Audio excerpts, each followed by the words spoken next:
What's up, everybody? This is That BS Guy. Thank you for joining me on this journey. Welcome to my channel, and hopefully it's an experience for you. So, this video is a very unique video that been wanting to make for a while, and I didn't really know what I wanted to say in it, and so I think I'm just gonna go for it. I have a basic outline of what I want to do, but this is kind of a more personalized video, and this is video for my brothers out there, like the men who are looking at bariatric surgery and why you should, or why it's something that you might want to consider, and also what's the cost of, you know, what are we weighing this against. So this video is intended for men, but ladies, if you're joining us, welcome.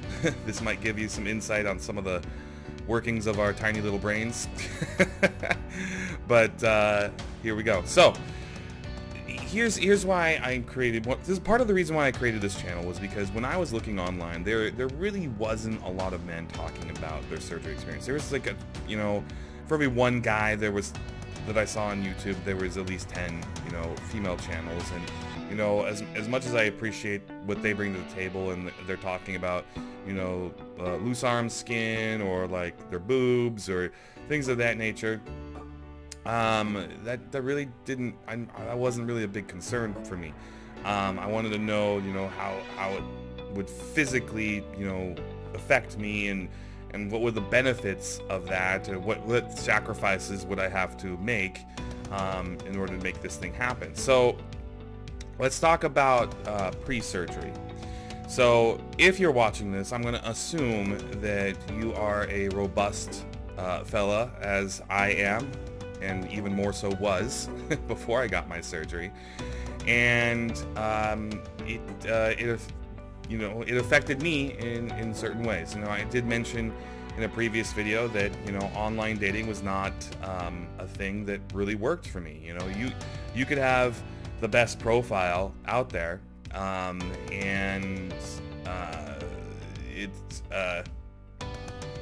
you know, that might be something that they really want, that your personality. But let's face it, you know, you're just going to get shuffled behind the prettier faces who also put on their profile that they, you know, they have a six-pack and a heart of gold. So you're not going to win.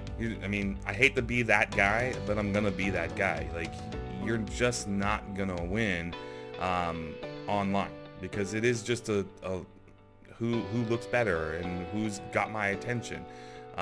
There's no engagement on that, you know, that interpersonal communication feature that really makes people click and has that chemistry. So if you're a single guy, you know, that right there, you know, if you're a big guy and you're not, and if you're lonely, or, you know, even if you're comfortable with yourself, that can help. You know, losing weight can help. And I'm not saying it's the end all say all. Obviously, we definitely know some smaller people who are unsuccessful in love. But I will say that, you know, getting a chance at bat is step one, and if no one lets you try and hit the ball, then you're kind of out of it.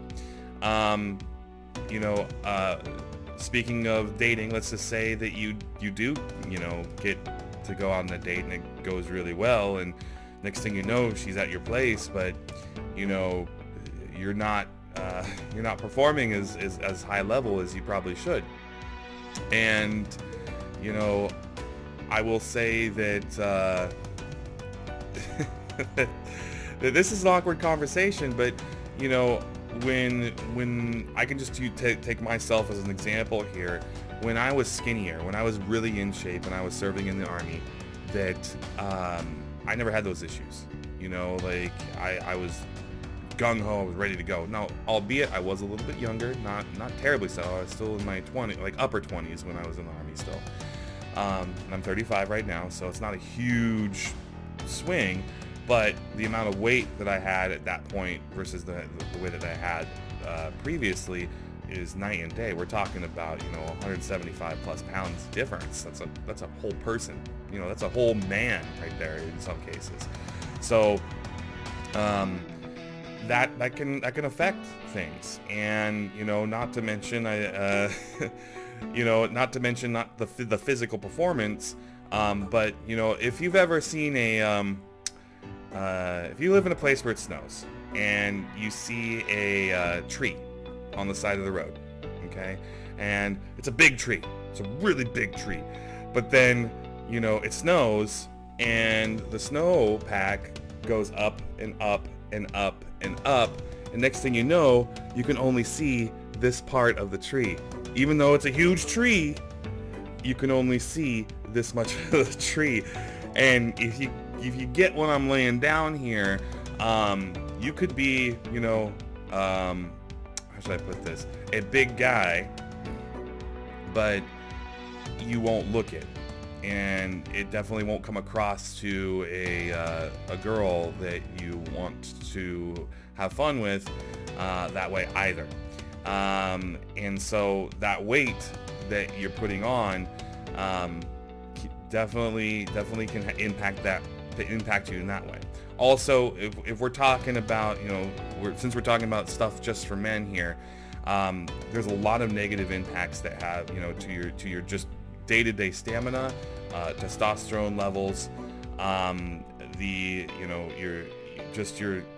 raises your propensity to have like a heart attack, high cholesterol, high blood pressure. We die earlier than women in general, and so we're talking years of your life being taken out. So instead of maybe living to maybe 75 or 80, you're going to be done at 65 or even 60. In some cases, I'm not saying for everybody. There's some big people out there that are pretty darn healthy, but for a good portion of us, it's a culmination of bad decision making and lack of that motivation to really do something about it. And so if you are looking at this video, I think that deep down you want to do something about it, and you're here for a reason. And I'm not telling you not to, and I'm not telling you to do. I'm just saying that if you do venture down this journey, note that it took me 3 years before I pulled the trigger on this, and it's not something you take lightly. Let's talk about social, not in the realm of dating, social experiences that affect men. So you're talking about never having beer again. Okay, that's huge. I mean, for particularly in certain aspects of my family, beer is a very centralized portion of our social get-togethers, and that's no longer going to be the case for me. I'm going to be the guy that has a mixed drink. Of course, that mixed drink cannot have any carbonation in it when I do start to drink again. And so you're not going to be out up the creek with no paddle in terms of alcohol in general, but beer for a lot of guys is the bro drink. We sit there, we kind of BS with each other. We're not trying to get destroyed or anything like that, but you just have a couple beers and then you call it a day, and then you go do your thing. Well, you can't do that. Beer's gone.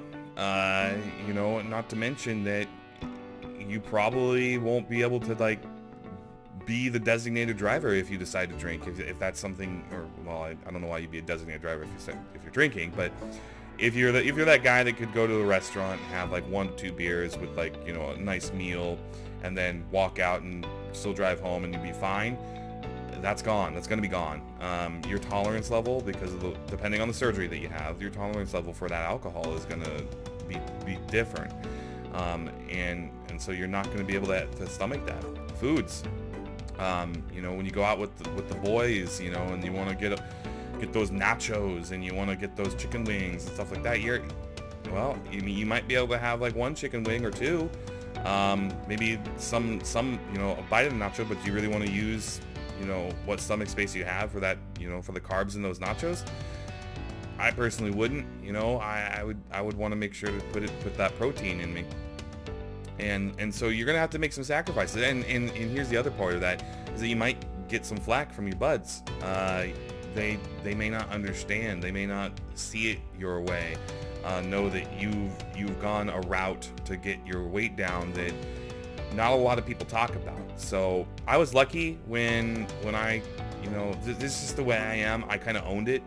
I announced everything on Facebook. I you know, answered people's questions if they had it, and that's kind of what sprung me into making this YouTube channel, because people were curious. People who didn't even want to get the surgery, but they were just curious about what this was entailing, what things were going on, and so it's a thing that, you know, you want to consider as you go through this process, is that, you know, some people are really going to be a good supporter of you, and other people will be like, man, you should have just done it naturally. I think you know, you're just doing a cop-out. You know, say what you want, but you know, we're putting our money literally where our mouth and stomach is, and I think it's imperative that, you know, that we're open and honest about it. And lastly, and surely not least, in terms of yourself, the benefit for men, in my opinion, is that it helps us kind of streamline our metabolism a bit. I know a lot of men who get into their 30s, you know, and they start rocking that dad bod or whatever, and they just kind of slow down. These surgeries can kind of help you regulate that out and get back on track and get everything where it needs to be going. Give you that swagger back, for lack of a better term. I do think it's important that that you do your research and you see which surgery is right for you. I had the Duodenal Switch, and one of the other reasons why I made this channel is not a lot of people talk about that surgery in particular. You know, it's basically the VSG, the vertical sleeve gastrectomy, with some changing around of the intestines, so your absorption tract is a lot smaller, and so you only absorb maybe 15 to 25% of most calories that you eat, which is great, you know, because, you know, if you do, you know, eat something that you're not supposed to, then you're not really absorbing all of that. Not to mention, you can't eat a lot of that thing to begin with. So, you know, my brothers, if you do have any questions, you know, feel free to reach out. I mean, you can be direct with some of these questions. You can find me on Twitter at that_BS_guy. Please like and subscribe. This video is a little different than the rest of my videos, obviously, because we're talking about some personal stuff here. But, you know, I'm bringing these things to the forefront because it's not just me.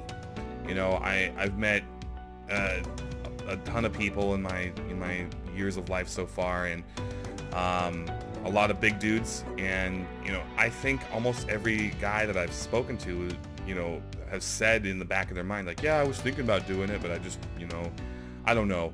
Like, it's a big thing, and you're absolutely right. It is a big thing. But I also want to make, the reason why I want to make these videos is because it's not a scary thing.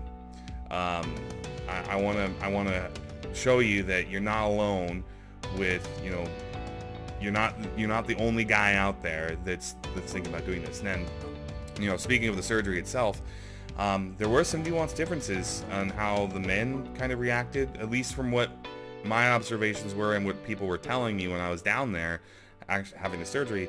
A lot of the men were up and walking and functioning